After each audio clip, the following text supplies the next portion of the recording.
This is Great FM. Napoleon Bonaparte has this saying, a leader is a dealer in hope. And I actually think that's very well articulated as a thought, because in terms of describing what it means to be a leader, that comes pretty close. Welcome to another edition of our series, Great FM, everybody, the official podcast from Great HR. You've got me, Ahalya, hopping on another conversation as we take our interactions relevant to the world of HR one step further with every episode. Today, we're going to be exploring the world of leadership and what it actually takes to build good, trustworthy, and visionary leaders. A lot of questions come up when it comes to a theme like this. What does it mean to be a good leader? What are the qualities a good leader must possess? And what happens when we aren't led by good leaders? The success of anything, an initiative, a program, an organization, a country, comes down to this crux, good leadership. So let's dive into what makes the leaders of tomorrow in the world of corporate. Joining us for this sure to be riveting and engaging conversation is Emma Davies, Chief People and Culture Excellence Officer, Masafi LLC. Hi, Emma. How are you doing? I'm good. How are you? Really lovely. Thank you so much for giving us your time and joining us on this podcast. It's going to be a very interesting conversation because leadership, very, very subjective, right? Very, very subjective. And there are many different methods and ways. Absolutely. So let's start there. I think that's a good launch point. Everybody kind of has their own standard of what defines a good leader, and everyone needs a different kind of leader at different points in their lives. But what, according to you, in an organization would make a good leader if, you had to set kind of like a standard benchmark? Well, certainly for me, it's about being people focused. I think when we talk about leaderships and we talk about leaders who have amazing strategies, it's all very well to have a strategy, but if you haven't got the people behind you or with you, more importantly, then the strategy is going to fail. I'd like to say it's 100% of businesses, people are the biggest asset. I'm not sure whether I'm right, but I'll go with that. If you've got a leader who's looking at the team, looking at the well-being, motivation, and the growth of their team, that team will deliver anything for you. And for me, that's what good leaders do. They facilitate those great work environments where everybody feels heard and empowered. Emotional intelligence and empathy for me are high up there with leadership skills. Absolutely. And, your voice brings an interesting perspective to this podcast because we're not talking about leadership, everyone, just in India right now. We're talking about leadership from across the world. I mean, Emma's joining us currently from UAE. Isn't that right? That's correct. I'm in Dubai at the moment. Absolutely. And I think, the other deal with planning for good leadership is when an organization moves hands from a good leader to maybe not so great a leader, I think the impact of that is very, very visible. You can feel good leadership, but you can also really feel bad leadership. Absolutely. Right? Absolutely. More than feel it. You walk into any business and you can feel what it feels like. I know somebody came into our office recently to meet me and they said, it just feels right here. And they asked me how we measure that. And I said, well, actually, it's very difficult. But we rely on people like you telling us things like that it feels like there's good leadership. It feels like there's a good culture. Mm-hmm. No, you're so right about that because it is a cultural thing, right? A good leader can sort of make that cultural impact. But I think when we look at the world today and we look at this idea of ensuring good leadership, as if it's a revolving door, especially in the context of corporate and organizations, how can HR come in and create that sort of momentum? Is that even possible in the first place? It is if you've got a great HR leader. Look, the failure, there's a book written about this. Naveed Nazim, he has written a book on the cost of executive transitions, failures in leadership. Can't remember the exact number off the top of my head, but it's insane. So you think about if you've got a leader who's leaving when say they're on a 6-month notice and they switch off, So you lose 6 months of leadership. You then have to bring the new person in. You have to onboard them. And whatever you say, there's very few people who are going to hit the ground running as an amazing leader. You've got to get trust from your people. Trust doesn't happen overnight. So the cost of this failing is insane for businesses. So HR plays such a big role in this, because we can make or break it for people, if you like. You know, we ultimately probably do have closest to the final say on a hire. We start the process. So if we put the wrong candidates in front of the decision makers, there you go, there's failing one. Succession planning, and I'm really interested, and something we work a lot on is cross-succession planning. You don't need to have been, let's talk about HR, the HR manager to go up to a CRHO. What other roles can come into that? The same with the CFO. So how do you look at that cross-succession? And it's really interesting, because when you go back to leadership, there is technical sides, but a lot of it comes down to the person. So it's that leadership mindset, fostering that at all levels. Looking at your potential leaders, even if you don't have a pipeline role for them at the moment, but making sure those people are well engaged and managed in the business. And then obviously there are development programs, but for me, development programs with leaders should really be focusing on cross skills. So for instance, one of my weaknesses before I came here was within finance. So that was something that I had to really learn, and spent a lot of time working with our finance team and our CFO, understanding how my role was actually very commercial. And it's something that we've changed a lot here. So I think that leadership development programs work, but I believe they are very individual as well. That's a really interesting perspective, Emma. And also thank you for bringing up the phenomenon of succession planning. I think that's a really, I mean, it really does seem, like we're planning in a big way for the future. And it seems like this grand thing. And in many ways it is. And that, that leads me to the next question, which is when you're looking, for example, as a, culture and a people officer, you're looking to build a culture of good leadership, in some sense as well. What are the tenets that the pillars that you're hoping to build as a part of that culture? Look, I mean, I am, in my mind, a CRHO role is the ethics. It's not your internal audit who might do all your investigations. With the ethics, so we set the standard for good leadership. We say what should be done, and we are always on display. We should always be doing it right.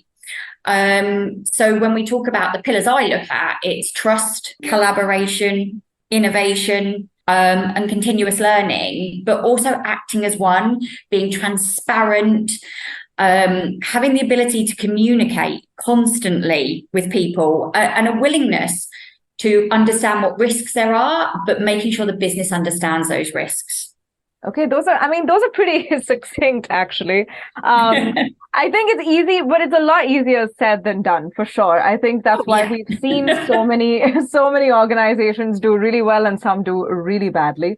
And it's really interesting also to trace, HR's role in all of that, because I think, you spoke of failing one, which is to put the wrong people in front of the decision makers, right? And just avoiding that in itself can lead to so much good.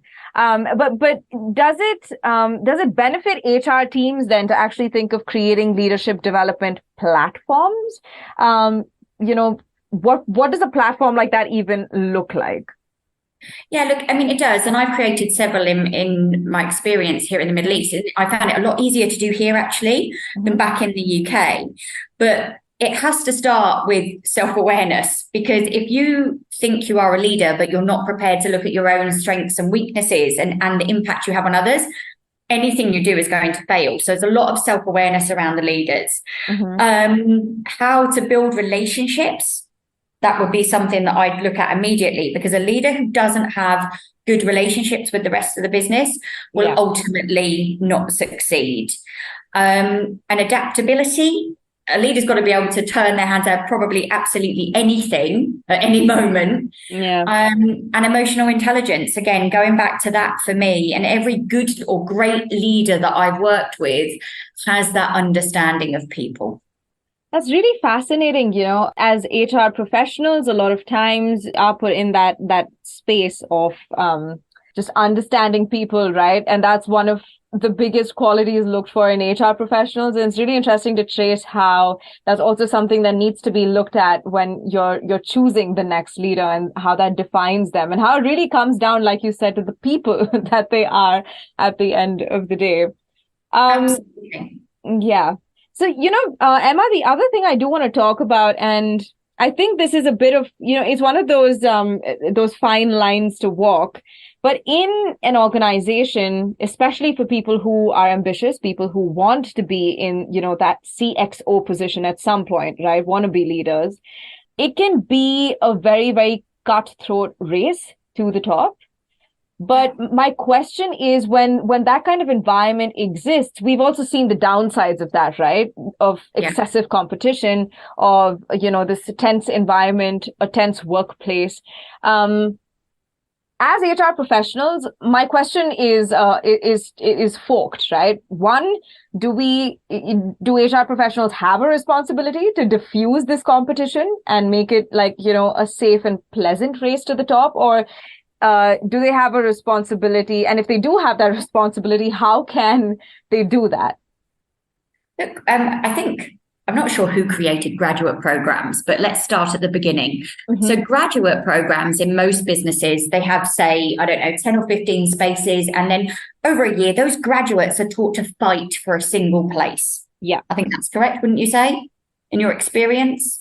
Of course. I mean, I know so many friends who are in that position right now who are fighting, for that one spot. Mm-hmm. Well, that's just awful. We're creating that awful environment where I'm not going to help you and you're not going to help me because I've got to protect myself. We're encouraging that behavior. So for me, it starts there. So the graduate programs that I've run and created, you have a space for every graduate, and they've been successful. Mm-hmm. And they've achieved more than you would have achieved by just having them act like cutthroats for one place. So absolutely, HR have a responsibility because we created programs like that.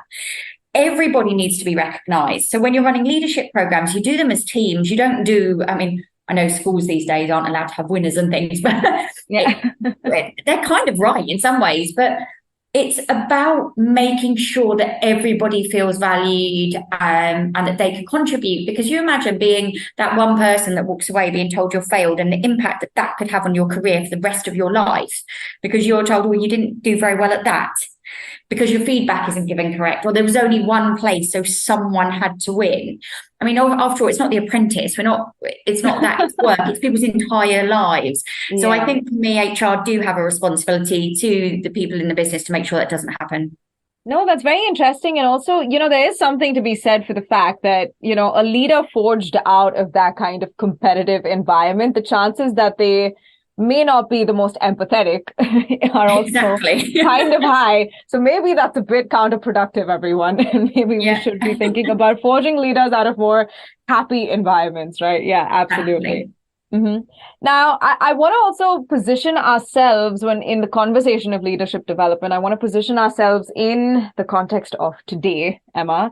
We are all about the times of tech and the times of AI. It's all we've been hearing about. It's all we're going to be talking about for a while now. I have a feeling. But you know what? There might be an opportunity there. So do you think, in your experience so far, have you been able to leverage technology or AI to actually develop good leaders? Is that something you're looking at doing? It's not something we've done just yet, but it's something we are doing, and I think, or will do. Sorry, it's in a plan, but it's how you use it and use it the right way. For instance, if you say to people, oh, it's going to help you cheat on exams, then they're going to learn how to do that very quickly and find out how not to cheat. That's people's natural tendency, or not to get caught cheating. I think for me, where we're going with technology at the moment, certainly being in the retail industry, is to look more at our customer side of things rather than our people, because we're still firm believers in this business that good leaders are built from within. And we use our skills here and our ability to train people to do that at the moment. And a lot of people still really enjoy that, especially in this region. People do still feel like they need to have attended a training course to have learned something. So we use a lot of mentoring and coaching. But of course, technology through coaching is amazing because you can coach anybody anywhere in the world now. That is so true. That's very true. And you can actually open the doors to, all kinds of leadership. Again, I think the idea of being a leader, a lot of times is just synonymous now with the whole CXO title, but you can be a leader in many different ways aside from that title as well.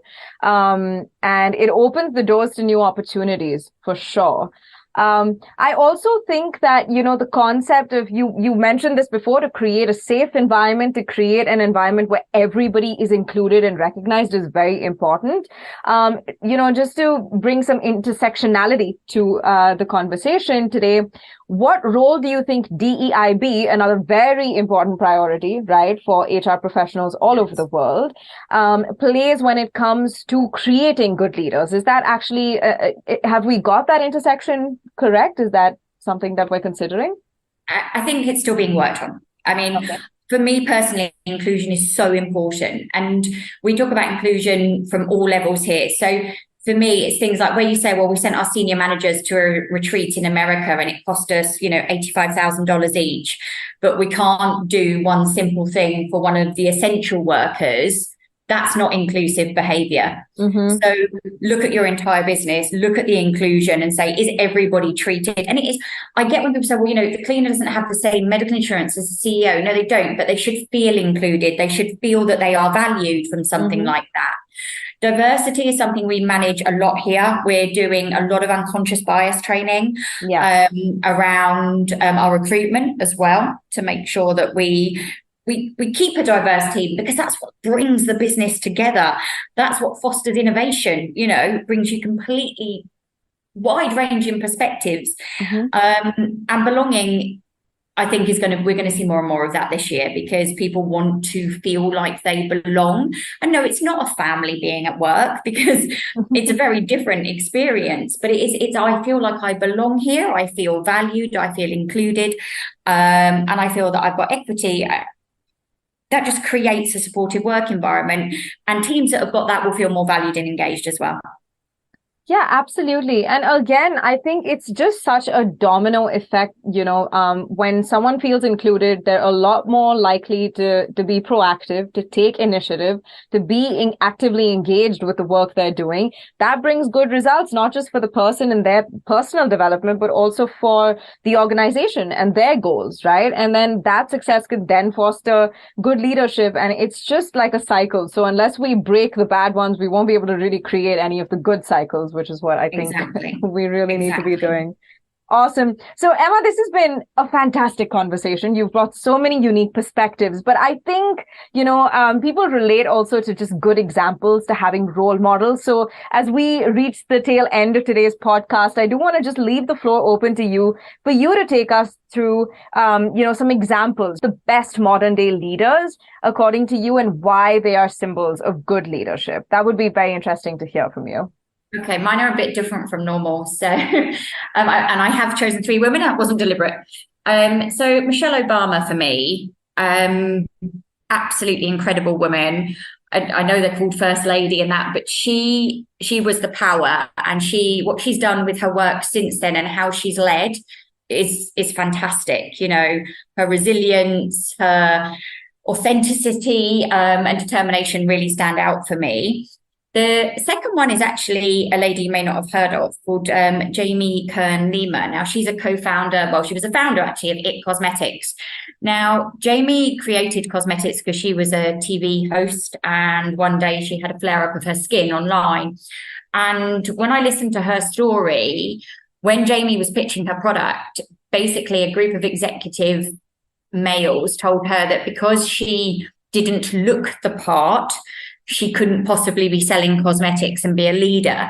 So her ability, that she basically sold the business for 1.2 million, I think, to L'Oreal, but she focused on people, solving problems for people. So she's got a very customer centric approach as a leader, but also she champions diversity in the beauty industry. So for me, that was incredible, especially in an industry that doesn't actually do that.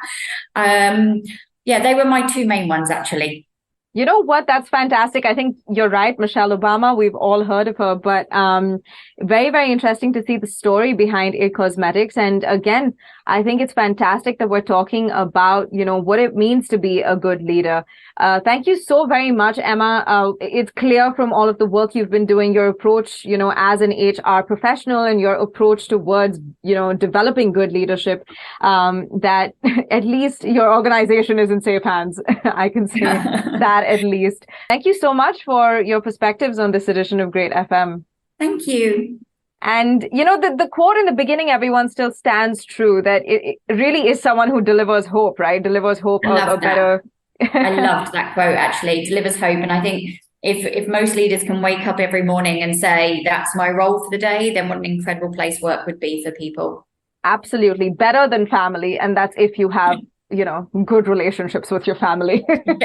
But yeah, it really is just about that. So I guess what we can take from this conversation is that being a good leader has a lot to do with being a good human being. And if we can work on one, we're probably working side by side on the other. That's all for today's conversation on Great FM, everybody. I'll catch you on the next one, but I think a lot to soak up from this interaction. Stay safe and stay happy. This is Great FM.